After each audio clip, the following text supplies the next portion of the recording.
Welcome to my channel Supriya home kitchen. আজ আমি আপনাদের চটজলদি মাংস নিয়ে এসেছি, মাংস রেসিপি একটা নিয়ে এসেছি। তো তার জন্য আমি কড়াই বসিয়ে দিয়েছি, কড়াইতে তেলও দিয়ে দিয়েছি, তেলটা গরম হয়ে গেছে। এবার আমি আলুটা ছেড়ে দেবো, আলুটা ভেজে ফিরছি।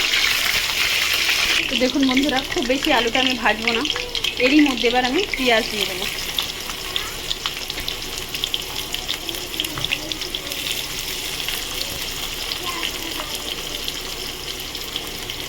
এরই মধ্যে পেঁয়াজটা দিয়ে ভেজে নেবো ভালো করে। আমি যেটা একটা বড় মিডিয়াম সাইজ আর একটা ছোট্ট পেঁয়াজ কেটে রেখেছি, এটা আবার ভালো করে ভেজে নেবো, ভেজে ফিরছি। তো বন্ধুরা দেখুন, পেঁয়াজটা মোটামুটি আমার সোনালি কালার ভাজা হয়ে গেছে। এবার আমি এর ওপরে চিকেনগুলো দিয়ে দেবো। চিকেনগুলো আলুর সাথে একবারে ভেজে নেবো।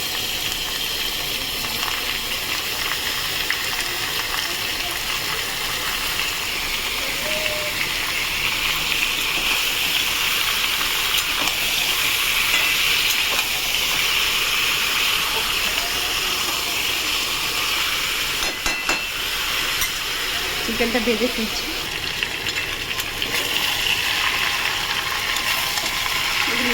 চিকেনটা প্রায় ভাজা ভাজা হয়ে এসেছে। আমি এখানে একটু বাটা মশলা অ্যাড করি। তো এখানে দেখুন, আমি টমেটো, পেঁয়াজ, আদা, রসুন একসাথে পেস্ট করে নিয়েছি। আমি দিয়ে দেবো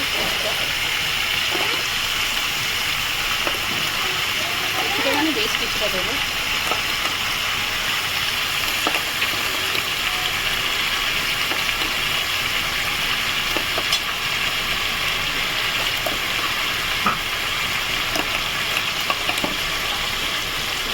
দিয়ে দিলাম বলবো, এটাকে নাড়াচাড়া করবো।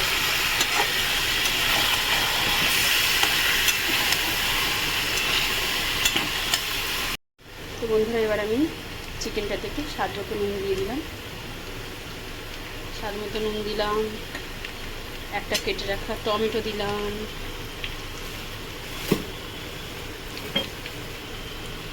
স্বাদ মতো যে যেমন ঝাল খাবে লঙ্কার গুঁড়ো, হলুদের গুঁড়ো, জিরার গুঁড়ো, ধনের গুঁড়ো দিয়ে দিলাম। এটাকে নাড়বো, ভালো করে নেড়ে ফেলি। তো দেখুন বন্ধুরা, দু হাত দিয়ে পুরো আমার নাড়া হয়ে গেছে। এবার আমি এটাকে ঢাকা দেবো।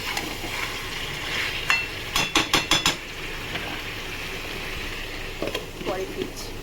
তো বন্ধুরা, ঢাকনাটা খুলে একবার নেড়ে দিই। দেখুন মশলাটা কষা হয়ে গেছে, তেল ছেড়ে দিয়েছে। এবার আমি জল দিয়ে দেবো কিছুটা। মাংসটা মোটামুটি সিদ্ধ হয়ে গেছে, তাও আমি কিছুটা জল দিয়ে দেবো।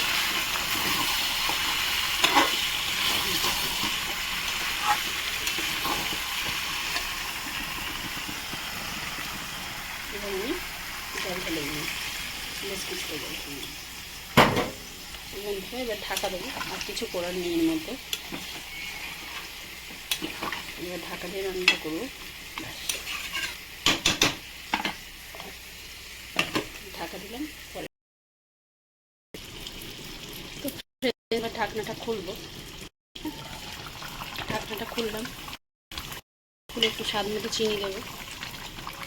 স্বাদ মতো চিনি দিলাম, গোলমরিচের গুঁড়ো দিলাম, আর গরম মশলার গুঁড়ো দিলাম।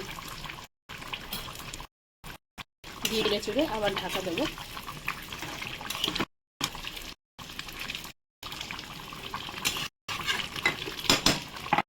আরও 5 মিনিটের জন্য ঢাকা দেবো।